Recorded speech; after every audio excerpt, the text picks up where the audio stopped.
हो गया। चलिए इधर देखिए, पढ़ते हैं अपवर्तनांक।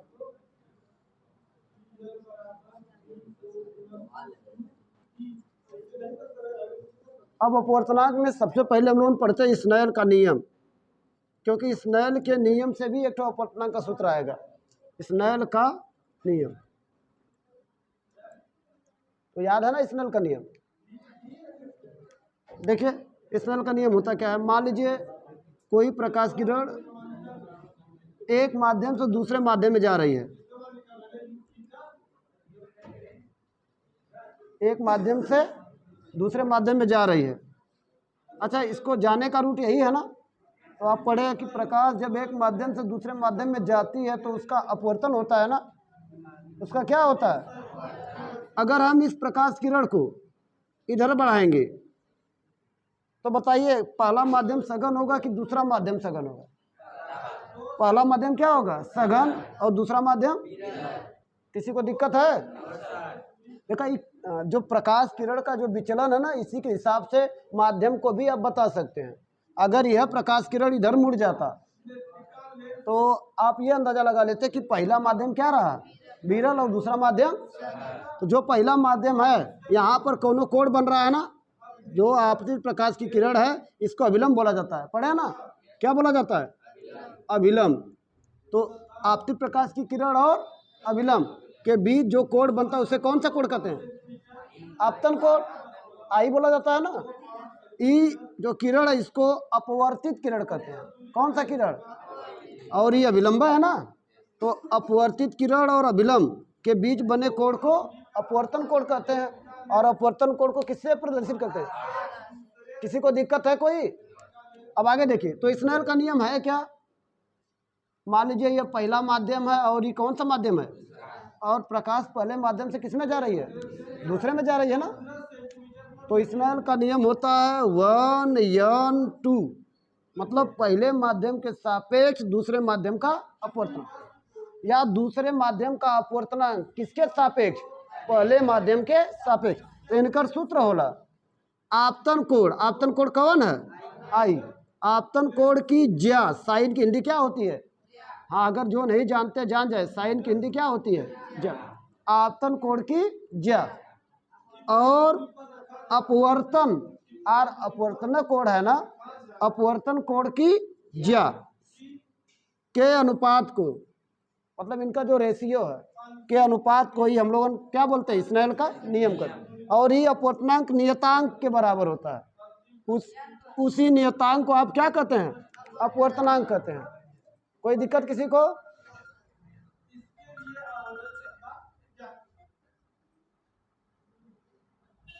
ठीक है ना, आगे बढ़े। तो सबसे पहले अपवर्तनांक का आपको एक तो फार्मूला याद होना चाहिए, 1n2 बराबर साइन आई बटे साइन। पहला फार्मूला क्लियर है? ठीक है, अब रोक कर लिख लीजिए। रुकिए, केवल फार्मूला आप लिखिए। इधर देखिए, क्रांतिक कोण, क्रांतिक कोण की स्थिति में अपवर्तनांक का सूत्र। देखा, कई फार्मूला बनी, हर एक जगह अलग अलग फार्मूला रहेगा। वो दिमाग पर अगर मतलब सबकी डिफिनेशन पता रहेगी तब तो आपको अपवर्तनांक का फार्मूला में कोनो कन्फ्यूजन नहीं होगा। क्रांतिक कोण के लिए ये जरूरी होता है, आप पढ़े भी होंगे, कि जो लाइट है उस सघन माध्यम से किस में जाएगी? विरल में। और सदैव विरल माध्यम को किससे रिप्रेजेंट किया जाता है? एक से। किस वर्ड से? और सघन माध्यम को ये याद रखिएगा, सघन माध्यम को सदैव 2 से और विरल माध्यम के सदैव 1 से।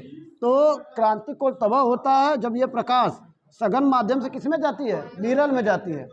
तो अगर ये क्रांतिक कोण के बराबर है आपतन कोण, तो जो लाइट है वो कितने अंश का कोण बनाती है? 90 अंश का। मतलब आर का मान क्या अंश होता है? जानते हैं ना आप लोगन। अब जो स्नेल का नियम पढ़े हैं, अब यहाँ देखा प्रकाश दूसरे से किस में जा रही है? पहले में। तो इसे पढ़ ली 2n1, यही ना, 2n1 मतलब दूसरे में से पहले में जा रही है। बराबर सूत्र हो जाए साइन आई बटे साइन, यह ना सूत्र होगा। देखिए दिमाग से समझिएगा तब कंफ्यूजन नहीं रहेगा। यहाँ से 2n1 बराबर साइन आई का मतलब कितना 80 रखे के बाद, तो आर का मतलब कितना हो जाए 90 हो जाए, यानी 2n1 बराबर कितना बची साइन सी। कहाँ से कि साइन 90 का मान कितना होला 1। कोनो दिक्कत किसी को, कोई दिक्कत है? आगे बढ़े। अब दिमाग में ही लगावे के बाद ओके कि सघन माध्यम का मान ला कांच है। सघन माध्यम कौन है? कांच। कांच का अंग्रेजी, कांच का अंग्रेजी ग्लास होता है। तो सघन माध्यम कांच है, तो कांच को किससे दिखाएंगे? जी से, हो गया ना। फिर ऊपर यन, मान ला विरल माध्यम वायु है, हवा या जल, कुछ भी ले लीजिए। तो जल का अंग्रेजी वाटर, तो इसको डब्ल्यू दिखाएंगे। तो डब्ल्यू जी एन का हो जी यहाँ बराबर कितना बची साइन, एक पढ़ल का जाई कांच के सापेक्ष जल का अपवर्तनांक, जल बना देते हैं। कांच के सापेक्ष किसका अपवर्तनांक?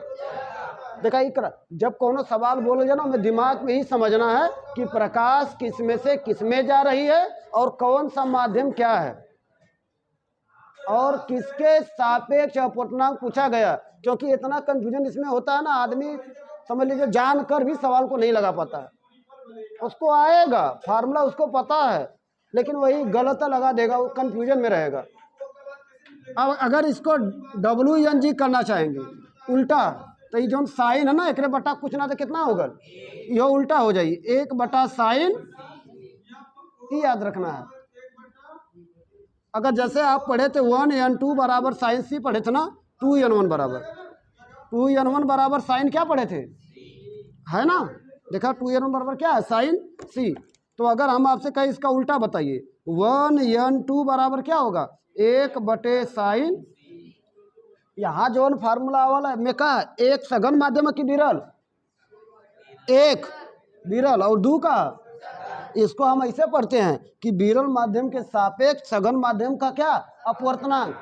अगर ऐसा है तब 1 बटा साइन सी होता है, ठीक है। अगर सघन माध्यम के सापेक्ष विरल माध्यम का अपवर्तनांक पढ़ना है तो केवल साइन सी हो जाता है। कंफ्यूजन समझ रहे हैं?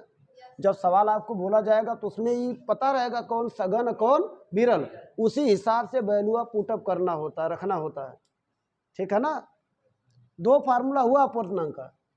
पहला फार्मूला आप स्नेल का नियम वाला पढ़े हैं ना, क्या होता है n बराबर यानी 1n2 बराबर साइन आई बटे साइन, दूसरा पढ़े हैं 2n1 बराबर साइन, और या 1n2 बराबर 1 बटा साइन सी।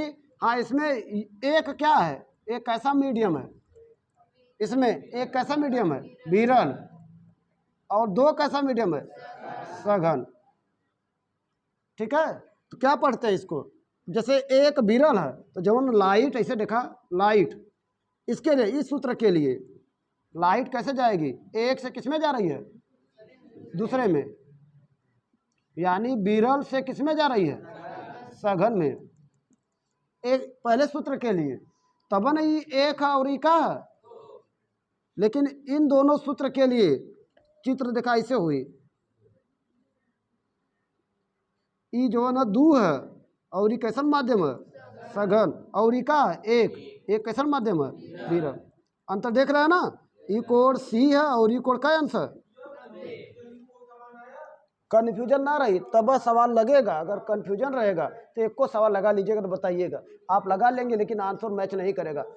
आंसर दे रही 1 बटा 2 और आपका आएगा 2 क्रांति कोण में, ऐसा सब बहुत मतलब अजीब हो जाता है। तो 2 फार्मूला क्लियर हो गया। अब अगला फार्मूला पढ़ते हैं, ठीक है ना। फिर इसके बाद सवाल 2 फार्मूला और बचा, वो पढ़ लीजिए, इसके बाद कोनो सवाल का कोनो कन्फ्यूजन नहीं।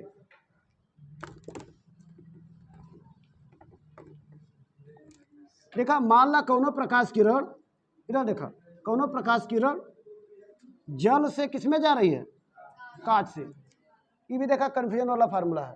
तो जवन जल और कांच दिया है, जल का अंग्रेजी W से लिखेंगे और कांच का, अब प्रकाश जल से किस में जा रही है, कांच में, ठीक है ना। चित्र भी देखिएगा, कभी कभी जल्दी जल्दी में गलत भी चित्र बन जाएगा कि कौन विरल है कौन सघन है। तो जल विरल होगा, कांच क्या होगा। तो मान ला जो जल है एकर वायु के सापेक्ष, जल का वायु के सापेक्ष, वायु का मतलब ANW, जल का वायु के सापेक्ष अपवर्तनांक कितना है, ANW है। और कांच का वायु के सापेक्ष अपवर्तनांक कितना है, दिख रहा है चित्र में। अब इस पर अगर फार्मूला आपको पूछा जाए कि आप बताइए जल के सापेक्ष, किसके सापेक्ष, जल के सापेक्ष कांच का अपवर्तनांक, कांच का अपवर्तनांक, तो देखा एक का सूत्र बनाओ जी। जल के सापेक्ष है ना, पहले क्या लिखबा, W, जल का मतलब W, ऊपर का लगी N, नीचे का रही, कोई दिक्कत, बराबर। देखा जल के सापेक्ष कांच का अपवर्तनांक, पहले W में जो बाद में रहा ना वो के पहले लिखल जाला, जो बाद में उसे किधर लिखते हैं, पहले, तो पहले क्या लिखेंगे, ANG बटे नीचे क्या लिखेंगे, AN, समझ पा रहे हैं Kishan sir, Kishan sir, Kishan sir जान लीजिए, मत मारिए, बाद में मार लीजिएगा। इधर देखिए WNG बराबर क्या हो जाएगा, ANG बटे ANW, किसी को दिक्कत। अभी यही क्वेश्चन उल्टा कर दे, कांच का जल के सापेक्ष अपवर्तनांक, जल के सापेक्ष अपवर्तनांक, तभी यही बतिया है जो यह कह रहा है। देखा वर्डवा केवल एक्सचेंज हुआ है कि नहीं, देखा जल, जल के लगा है, तो में देखा जल के ना लगल है, कांच का लगा है, देखा कांच का नहीं लगा है, दोनों का एक का फार्मूला होगा, बस वाक्य बाद चेंज करके तुम वही आंसर अपना गलत कर दोगे क्वेश्चन को। कौनो क्वेश्चन बोलेगा ना उनमें जल कांच अगर कुछ बोल रहा है तो उसका अपवर्तनांक दिया होता है, और किसी का भी अपवर्तनांक कभी भी दिया होता है तो वह किसके सापेक्ष लिया जाता है, क्योंकि वायु हर जगह विद्यमान है, तो पता है ना आपको। जैसे हम कहें कि हमारा भार कितना है, तो आप बता देंगे कि मतलब वेट करने के बाद बता देंगे कि इतना भार है, लेकिन यह किसके सापेक्ष है, वायु के सापेक्ष है, किसके सापेक्ष है, क्योंकि वायुमंडल में ही सब फेनोमेना हो रही, घटना हो रही है, समझ पाए क्या। अब इसी को चेंज कर दीजिए, यहाँ कर दीजिए कांच, कांच के सापेक्ष यहाँ क्या कर दीजिए, अब देखिए क्वेश्चन बदल जाएगा, तो कांच पर के लगा ना, जगह पीछे के लगा वो पहले हो जाएगा, यहाँ हो जाएगी जी, और यहाँ पर क्या हो जाएगी N, और यहाँ पर सूत्र भी जो बाद में ऊपर हो जाएगी और नीचे क्या हो जाएगी, कोनो डाउट। अब यहाँ देखा क्या हो जाएगी, जल का किसके सापेक्ष, अब क्वेश्चन किस हिसाब से पूछ रहा उस हिसाब से आप फार्मूला लगाएंगे इसमें, कोई दिक्कत। देखिए प्रकाश किसमें जा रही है, क्या हो रहा उससे बहुत मतलब नहीं है, क्वेश्चनवा में लास्ट में पूछा क्या गया उससे मतलब है, जान गए, उसी हिसाब से आप सॉल्व करेंगे। क्या तो फार्मूला हुआ अपवर्तनांक का, 3 फार्मूला हुआ, 3 तो हुआ ना, 2 और फार्मूला पढ़ेंगे, अपवर्तनांक का चैप्टर क्लोज हो जाएगा। 2 फार्मूला में क्या है, मान लीजिए कोई प्रकाश किरण है, कोई प्रकाश किरण है, पहले माध्यम से दूसरे माध्यम में जा रही है, तो बताइए पहला माध्यम सघन होगा कि विरल होगा, दूसरा क्या होगा, पहचान करने में कोनो दिक्कत, ठीक है ना। अब देखा आपको पता होगा प्रकाश के किरण की चाल अलग अलग माध्यम में अलग अलग होती है, प्रकाश की चाल सबसे ज्यादा किसमें होती है, वायु या निर्वात में, और सबसे कम किसमें होती है,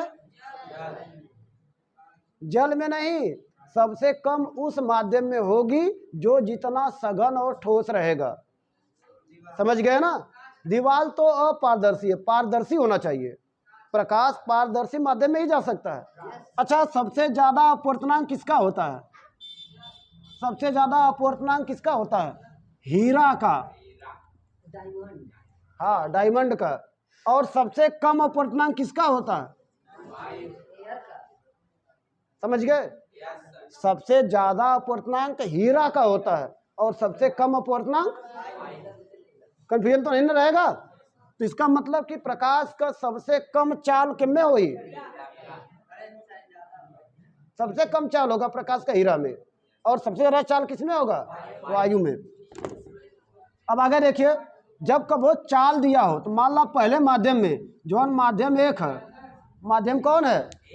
तो जो पहला माध्यम है, ये माध्यम में प्रकाश का चाल कितना है? v1। अरे चाल का वेलोसिटी स्पीड होता है ना, पहले माध्यम में चाल कितना है और दूसरे माध्यम में चाल मानना कितना है? तो अपवर्तनांक देखा यहाँ का सूत्र होला 1n2, मतलब पहले माध्यम के सापेक्ष दूसरे माध्यम का 1n2 बराबर होला v1 बटा कितना? याद रखा, जब चाल दे और दोनों माध्यम का नाम दे ले रही तब अपवर्तनांक का सूत्र होला 1n2 बराबर v1 बटा v2। कौन दिक्कत? अगर यह देखा क्वेश्चन उलट जा, दूसरे माध्यम के सापेक्ष पहले माध्यम का अपवर्तनांक, तब हो जाए v2 बटे, मतलब चाल में जौन पहले रहा वो ऊपर रही और जौन बाद में रहा वो किधर रही? जौन पहले देखा ऊपर है, जौन बाद में वो किधर है? कौन दिक्कत है? एक लास्ट बचा है, देख लीजिए लास्ट में कौन है वो भी देख लीजिए। अगर कौनो प्रकाश का किरण वायु से, किससे? वायु या निर्वात बोला जाता है।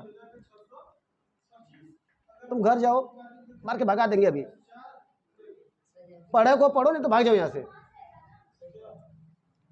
अगर कौनो प्रकाश की किरण वायु या निर्वात से, किससे? वायु या निर्वात से कौनो माध्यम में जाएगी, तो आप समझ जाइएगा कि पहला माध्यम विरल होगा, दूसरा माध्यम सघन हो, क्योंकि हवा या निर्वात से ज्यादा विरल कुछ नहीं हो सकता है। निर्वात का मतलब होता है कुछ ना, खाली जगह। तो प्रकाश किरण के जाने का रूट देखा ऐसे हो जाए। तो प्रकाश की जो निर्वात में चाल होती है वह फिक्स होती है। प्रकाश की निर्वात में चाल क्या होती है? फिक्स होती है। और कितना होती है? सी से दिखाया जाता है और होता है 3 × 10 के पावर 8 मीटर प्रति, फिक्स होता है ना। देख ला, निर्वात में प्रकाश का चाल 3 × 10 के पावर 8 मीटर पर सेकेंड होता है। मान ला जो माध्यम है ये कोनो माध्यम है और ये माध्यम कैसन हुई? सघन हुई। माध्यम 2 मान ला, ये माध्यम कितना है? 1। तो इनमें प्रकाश का चाल मान लीजिए कितना है? v है। तब एक कल जला निरपेक्ष अपवर्तनांक। तब यहाँ पर अपवर्तनांक ना बोलल जाला, क्या बोला जाता है? निरपेक्ष अपवर्तनांक। अच्छा, निरपेक्ष का मतलब समझा देते हैं। कभी भी कोनो चीज का एक माध्यम खाली जगह हो या वायु हो, ठीक है, तो उसे निरपेक्ष बोला जाता है। जैसे हम लोगों का जो भार है, द्रव्यमान है, खासकर भार, जो हम लोगों का भार है ये निरपेक्ष भार होता है। अगर आप कहेंगे कि आपका भार है तो वो गलत है, ये वर्ड क्वेश्चन सही नहीं है, क्योंकि हमारे लोगों का जो ये भार है निरपेक्ष भार है। क्यों निरपेक्ष है? क्योंकि हम लोग जो अपना भार ले रहे हैं वो किसके सापेक्ष ले रहे हैं? वायु के सापेक्ष। तो निरपेक्ष अपवर्तनांक यहाँ पर प्रकाश एक से किसमें जा रही है? दूसरे में जा रही है ना। तो क्या सूत्र होगा? पहले माध्यम में चाल, दूसरे माध्यम में चाल। देखा, यह सूत्र हुई 1n2 बराबर c बटा क्या हो जाएगा? मतलब पहले माध्यम के सापेक्ष दूसरे माध्यम का अपवर्तनांक बराबर c बटा क्या होगा? कौनो सवाल अगर हम आपको बोले, कोई भी सवाल, वो सवाल में केवल एक का चाल दिया गया हो, मतलब एक का वैल्यू दिया गया हो चाल कर, ठीक है, तो समझ जाइएगा कि आपको यही सूत्र लगाना है और इस सूत्र में दूसरा का वैल्यू आपको पता होना चाहिए। 10 के पावर 8 मीटर प्रति, समझ गए? कोई डाउट? तो इसका मतलब आप अपवर्तनांक का जितना फार्मूला पढ़े थे हम सब लिख दे रहे हैं। पहला फार्मूला आप स्नेल के नियम से पढ़े हैं, 1n2 बराबर साइन आई बटे साइन आर, ये पहला फार्मूला। दूसरा फार्मूला है 1n2 बराबर क्रांति कोण वाला जो पढ़े थे 1 बटे साइन। तीसरा फार्मूला है, इधर देखा, 1n2 बराबर n2 बटा n1, मतलब जो बाद में ऊपर जब अपवर्तनांक दे रही तभी फार्मूला लगल जाला n2 बटा n1, ठीक है। चौथा फार्मूला आप पढ़े अभी 1n2 बराबर v1 बटा कितना? v2। एक पांचवा फार्मूला पढ़े हैं 1n2 या n बराबर, डायरेक्ट बराबर लिखा जाता है सी बटे कितना, इन लोगों के भी डायरेक्ट एन बराबर लिख सकते हैं, ठीक है, किसके बराबर। हाँ, ये जो 1 2 ये सब बस बताता है कि लाइट का मतलब कौने मीडियम का कौने मीडियम के सापेक्ष ले रहे हैं। कोनो दिक्कत किसी को? थोड़ा सा रुकिए तो 1 मिनट। अब इधर देखिए, जितना भी अपवर्तनांक हम लोग फार्मूला पढ़े हैं उन फार्मूलों पर एक एक करके सवाल पढ़ेंगे, ठीक है। और अगर आप ये सवाल समझ लिए, 5 सवाल पढ़ेंगे, अगर पांचों सवाल अच्छे से समझ लीजिए तो कौनो कन्फ्यूजन नहीं होगा आपको कभी भी अपवर्तनांक है। और आपका बोर्ड में 2-3 नंबर समझ लीजिए एकदम फिक्स रहेगा। देखिए, तो दिया एक सवाल है कि वायु में प्रकाश की चाल कितनी है, 3 × 10⁸ मीटर प्रति सेकेंड है। किसी को डाउट? और कोई पदार्थ है, एक पदार्थ दिया है, पदार्थ में प्रकाश की चाल कितना है, 1.5 × 10⁸ मीटर प्रति। तो पदार्थ का क्या निकालना है, क्लियर है। तो आप अपने दिमाग में ही सोचिए कि वायु दिया है, क्या दिया है, और दूसरा पदार्थ दिया है ना, तो कौन सा फार्मूला लगाना चाहिए, निरपेक्ष अपवर्तनांक वाला। कौन सा? तो निरपेक्ष अपवर्तनांक का n बराबर क्या सूत्र होता है, c बटे होता है ना। तो n बराबर c का वैल्यू पता है, अगर नहीं भी देता तब हम इतना यूज करते हैं। कितना दिया है, 3 × 10⁻, बटे v का वैल्यू कितना है, 1.5 × 10⁻, दोनों का मात्रक मीटर प्रति सेकेंड, इसका भी कट जाएगा। तो n बराबर देखा ये कट जाए पूरा, कितना आई, 3/1 ऊपर नीचे 10 का गुणा करेंगे तो 3 × 10 बटे 1.5 गुणे तो 30 बटे कितना हो जी, भाग करेंगे 15 दूना, मतलब उस पदार्थ का अपवर्तनांक कितना आ जाएगा। और आपको बता दें कि हीरे का अपवर्तनांक 2 होता है। किसका होता है? तो दरअसल वो पदार्थ कौन होगा, हीरा होगा। कोई दिक्कत? नोट। अब देखिए दूसरा क्वेश्चन, ध्यान से देखना। दिया है कि वायु में प्रकाश की चाल कितनी है, 3 × 10⁸ मीटर पर सेकेंड, वो तो होता ही है। फिर दिया है कि कोनो कांच है, उस कांच का अपवर्तनांक कितना है, 3/, तो कांच में प्रकाश की चाल पूछ रहा है, यही ना। कांच में हमें क्या निकलना है, प्रकाश की। तो वायु में प्रकाश की चाल को किससे दिखाते हैं, कितना, 3 × 10⁻, मीटर प्रति। कोई दिक्कत? फिर अपवर्तनांक दिया है, यानी n बराबर कितना दिया है, 3/। तो मान लीजिए कांच है, कांच में प्रकाश की चाल कितनी मान लेते हैं, तो v बराबर निकालना, क्वेश्चन मार्क, ठीक है। तो आप बताइए n बराबर क्या सूत्र पढ़े हैं, n बराबर c बटे, पढ़े है ना।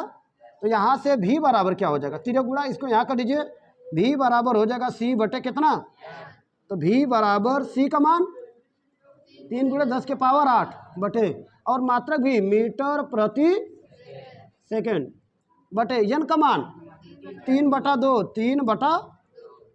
कोई दिक्कत? नीचे दिख रहा है क्या? आगे देखिए, इसके आगे देखिए, जो सबसे नीचे है इसका गुणा इसमें ऊपर वाले में करते हैं, ठीक है। तो एक गुणा अगर में करवा तो v बराबर हो जाए 3 दूना 6 × 10⁻, कितना, बटे नीचे में कितना बचेगा, मात्रा का हो जी, मीटर प्रति।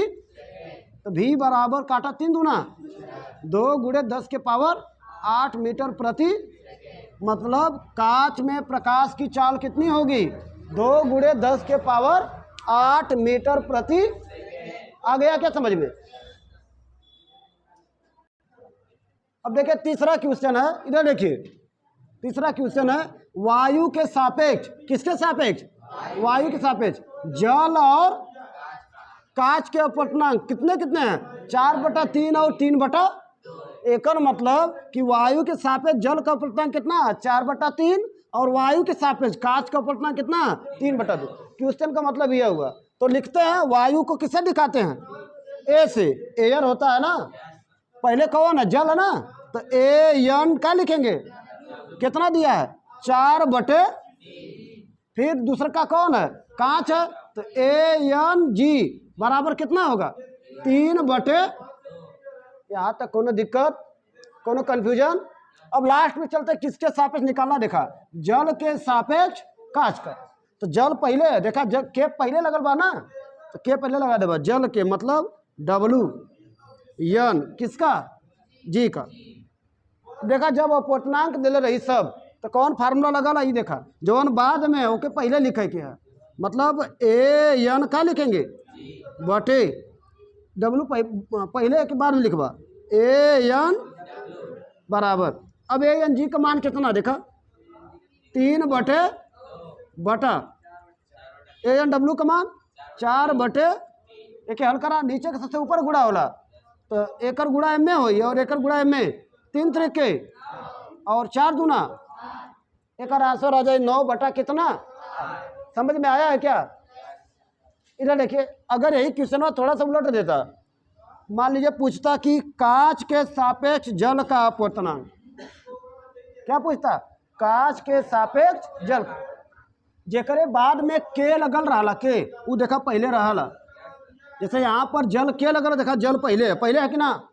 अगर मान ला क्वेश्चन पूछब कि कांच के सापेक्ष जल का, तब देखा कैसे बनाओ जाते के ए एन, अब डब्लू ऊपर रहा बटे नीचे में का हो जात ए एन जी, तब आंसर उल्टा होत 9 बटा 8 आला तो कितना होत 8 बटा 9।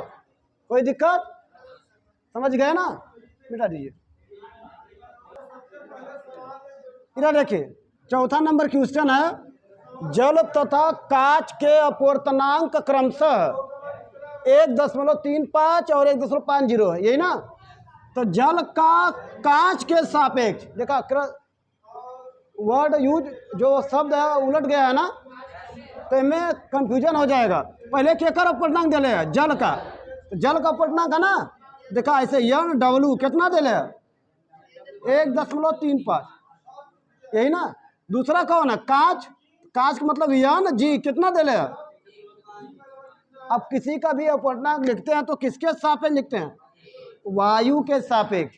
क्या निकालना वो बताइए, जल का कांच के सापेक्ष, यानी कांच के जिक्र बाद में क्या लगल पहले वाला जी एन, बताया ना ऊपर जैसे अभी था ना, कंफ्यूजन नहीं ना है, यह निकालना है। तो एक सूत्र देखा जी एन डब्लू बराबर का सूत्र हुई ए एन डब्लू, बाद वाला पहले बटे ए एन कितना हो जाए, तो बराबर एकर मान कितना है 1 ठीक है ना, पहले जलन है बटे ए एन जी का मान कितना है 1.5। अब ऊपर नीचे कितना गुणा करे कोई 100 का तो कितना हो जाए 135 बटे 100, काटिए 15 से कट जाएगा, 15 9 135, 15 10 में 100, यही आएगा। मतलब जल का कांच के सापेक्ष अपवर्तनांक कितना होगा 9 बटे, यानी लगभग 0 कितना आ गया क्या। इधर देखिए, ये जो है क्वेश्चन है क्लास 10 और 12 दोनों के लिए इम्पॉर्टेंट है, और शायद आपका पहला यह क्वेश्चन होगा क्रांति कोड पर। तो दिया है कि किसी माध्यम में प्रकाश की चाल कितना है 1.5 × 10⁸ मीटर पर सेकेंड, यही ना। प्रकाश कहाँ से किसी माध्यम से किस में जा रही है, वायु में अगर जाए तो क्रांति कोण बताना है ना। तो आप जरा सोचिए, मान लीजिए कोनो प्रकाश है, ये प्रकाश किरण वायु से, कैसे वायु से ये माध्यम में जा रही है, वायु से ये माध्यम में जा रही है, ठीक ना, दिख रहा है सबको, वायु से इस माध्यम में जा रही है। तो वायु में प्रकाश की चाल को किसे दिखाते हैं सी से, और माध्यम में। तो यहाँ से अगर आप अपवर्तनांक का सूत्र लगाएंगे तो क्या होगा, हई मान ला माध्यम 1 है, हई माध्यम कितना है, तो क्या सूत्र हुई 1n2 बराबर सी बटे, यहाँ से 1n2 बराबर सी का मान कितना है पता होना चाहिए, 3 × 10 के पावर, भी का मान 1.5 × 10 के पावर। किसी को दिक्कत, देख लीजिए अच्छे से। तो यहाँ से 1n2 बराबर काटिए कितना आ जाएगी, ई 1n2 का मान आया, लेकिन क्वेश्चनवा में का बोलत बा, देखा माध्यम से किम में जात बा प्रकाश, माध्यम से वायु में, माध्यम से, तो माध्यम कितना है, 2 है ना, माध्यम कितना है, तो 2 n का हो जाएगी, 2n1 हो जाएगा बराबर। अब क्रांति कोण का अगर परिभाषा बताओ कि भाई 2n1 बराबर का हुई साइन, कोई दिक्कत, 2n1 बराबर का हुई साइन, तो 1n2 बराबर का होला 1/साइन, उल्टा करेंगे होगा ना। अब एक मान देखा कितना दे ले, 2 बराबर 1/साइन। अब आगे देखिए, बस आ गया है, दोनों का क्रम बदल दा, दोनों का क्रम उलट दा, ये हो जाए 1/2 बराबर कितना हो जाए, तो बतावा साइन में 1/2 कितने का मान होला, साइन में 1/2 कितने का मान होता है, तो यहाँ लिखेंगे साइन 30 बराबर हो जाए साइन कितना, साइन से साइन कंपेयर करेंगे हट जाएगा, तो सी बराबर का अंश आई। मतलब जब प्रकाश माध्यम से वायु में जाएगा, जब प्रकाश माध्यम से किस में जाएगा, वायु में जाएगा, यही ना, तो क्रांति कोण का मान क्या अंश हुई, 30 अंश हुई। आ गया, ठीक है, बंद कर दीजिए।